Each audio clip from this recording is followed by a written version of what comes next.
রাজ্যের সমস্ত মিডিয়া বন্ধুদের আমার শুভেচ্ছা স্বাগত জানাচ্ছি। আজকে আমরা রাজ্য অর্থ দপ্তরের পক্ষ থেকে, সরকারের পক্ষ থেকে 2026-27 এই অর্থ বর্ষের যে বাজেট আমরা পেশ করেছি এবং তার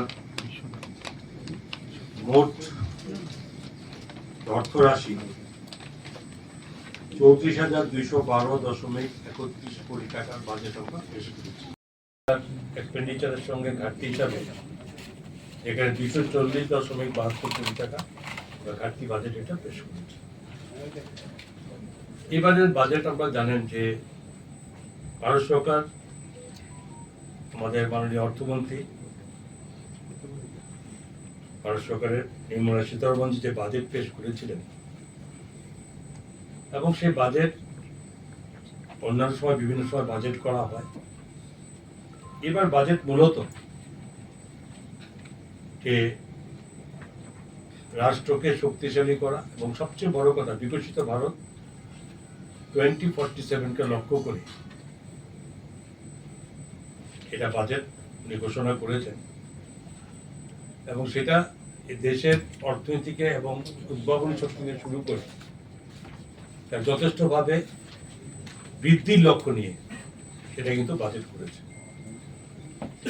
ঠিক তেমনি আমরাও আমাদের রাজ্যের এই 2047 বিকশিত ভারতের সঙ্গে সঙ্গে আমাদের রাজ্যের মাননীয় মুখ্যমন্ত্রী বিকশিত ত্রিপুরা 2047 আমরাও রোডম্যাপ তৈরি করেছি।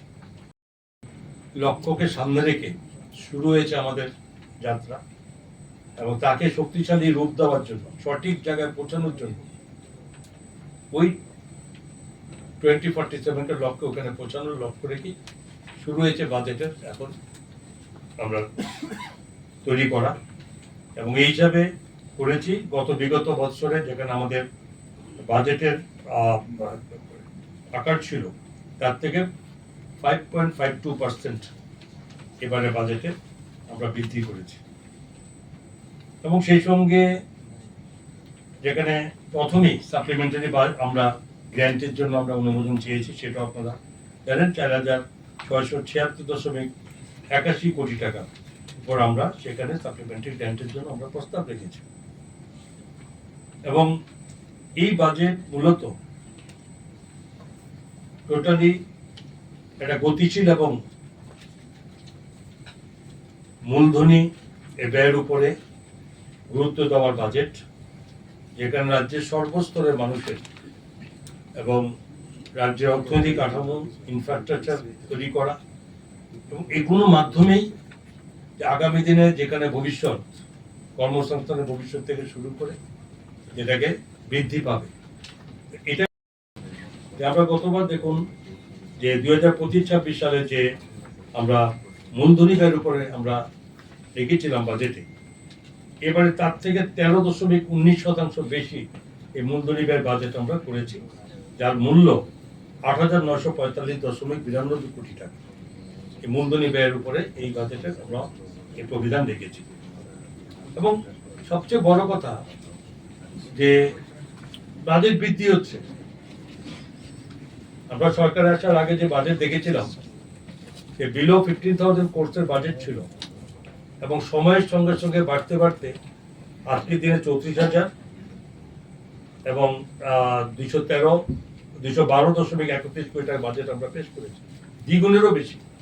তো এই একটা পাশাপাশি এটা আপনাদেরকে বলা উদ্দেশ্য যেটা যে রাজ্যের মানুষকে জানতে হবে এই বাজেট বৃদ্ধি হচ্ছে কিন্তু আমরা কোনো এক্সট্রা কোনো কর কিন্তু সাধারণ জনগণের উপর আমরা চাপাইনি। কর বৃদ্ধি কোনো কর চাপিয়ে দেওয়ার বাইরে থেকে আমরা এই জায়গায় পৌঁছেছি। এটা প্রথমত কারণ যে কতগুলো পয়েন্টের উপর কিসের প্রশ্ন আছে, তার কিসের ভিত্তিতে বাজেটের টাকা বাড়ছে। এটা আমরা বলি যে প্রধানমন্ত্রী নরেন্দ্র মোদীজি যেভাবে ওনার এই প্রধানমন্ত্রীতে আসার পর থেকে দেশের অর্থনীতি যেভাবে বাড়ছে ক্রমান্বয়ে, আপনারা সকলে জানেন যে আমরা এখন 4র্থ স্থানে পৌঁছেছি, মানে আমাদের ওয়ার্ল্ড ওয়াইড। তো সেখানে আস্তে আস্তে সে তার পরিমাণে এবং তার পরিপ্রেক্ষিতে এবং যেভাবে জিএসটির মাধ্যমে যেভাবে অনেকভাবে সরলীকরণ করে দেওয়া হয়েছে এবং এটা আমাদের মানে অর্থনীতি ঠিকই বাড়ছে, তো তার পরিপ্রেক্ষিতে রাজ্যগুলোকেও সেভাবে অনেক সহযোগিতা, বিভিন্ন রকম স্কিম সেখানে আপনারা দিচ্ছে, বিভিন্ন অতিরিক্ত টাকা দিচ্ছে। এবং সবচেয়ে বিশেষ করে উত্তর ভারত, মানে আমাদের উত্তর পূর্বাঞ্চলে, যে এখানে আলাদাভাবে দেখা হয়েছে যে আমাদের প্রত্যেকটা রাজ্যকে এবং এখানকার নতুন যেভাবে উন্নয়নের রূপরেখা ধরেছে, এতে অনেকাংশে সেন্ট্রাল স্পন্সর স্কিম অনেক টাকা বেড়েছে, বিভিন্নভাবে বেড়েছে। কারণ বিভিন্ন স্পেশাল ফান্ডগুলোতে যে এক্সটার্নাল এইডেড প্রজেক্ট, যে ওয়ার্ল্ড ব্যাংকের মারফতে, সাস্কির মাধ্যমে, RIDF এর মাধ্যমে এবং এই সব বিবিষ্টদের RIDF থেকে শুরু করে এই সমস্ত কিছুতে যথেষ্টভাবে রাজ্যের উন্নতিকে মানে এগিয়ে নেওয়ার ব্যবস্থা হচ্ছে। বাজেট নিতে পারি এবং তারই পরিকল্পনা যে আজকে এই বাজেট আমরা করেছি, যার জন্য আমাদের বাজেট আজকে এই জায়গায় এসেছে। এবং এই বাজেট এ রাজ্যের যে ইনফ্রাস্ট্রাকচার তৈরি করা এবং ক্যাপিটাল এই যে এক্সপেন্ডিচার মাধ্যমে শুধুমাত্র দালান বাড়ি বানানো নয়, এতে অর্থনীতিকে মজবুত করে আগামী দিনে এই যে টোটাল মানুষের রোজগার, যে স্বরোজগার মানে প্রত্যেকে বৃদ্ধি করার জন্য অন্যতম লক্ষ্য এভাবে হয়। এবং এর ক্ষেত্রে দেখুন আমরা স্বাস্থ্য খাতের উপরে, স্বাস্থ্য এই যে হেলথ ডিপার্টমেন্ট, আমরা সবসময় জোর দিই যে যদি আমার স্বাস্থ্য পরিষেবা ভালো থাকে তবে একটা রাজ্যের অন্যরকমভাবে একটা মানে নতুন পদক্ষেপ মানুষের পৌঁছাতে পারে। তো সেই ক্ষেত্রে আমরা এবারে যেরকম মানে 2441.50 কোটি টাকার আমরা বাজেট বরাদ্দ করেছি, যা নাকি 25-26 অর্থবর্ষের থেকে প্রায় 25.29% আমরা গ্রোথ রেখেছি। এবং বিভিন্ন নতুন নতুন চিকিৎসা ব্যবস্থা, কিডনি সংস্থান থেকে শুরু করে বিভিন্ন চিকিৎসা ব্যবস্থা অনেক উন্নত মানের হচ্ছে। ঠিক তেমনি যেখানে গ্রামীণ উন্নয়ন, যে গ্রামকে আমরা তুলতে হবে, গ্রামের উন্নয়নও আমরা করেছি। এবার হাতে কত রাখা হয়েছে? 4094.57 কোটি টাকা এই গ্রামীণ উন্নয়নের খাতে এটা বরাদ্দ রাখা হয়েছে। কৃষি সংশ্লিষ্ট খাতে এটা কৃষি কাজ, এটা খুব গুরুত্বপূর্ণ। সারা দেশের সঙ্গে রাজ্য আমরা এটা নির্ভরশীল, কারণ অধিকাংশ মানুষ কৃষিকাজের উপর নির্ভরশীল করে। আমাদের এখানে প্রায় 2,72,000 কৃষক তাদের এই কাজের সঙ্গে যুক্ত আছে।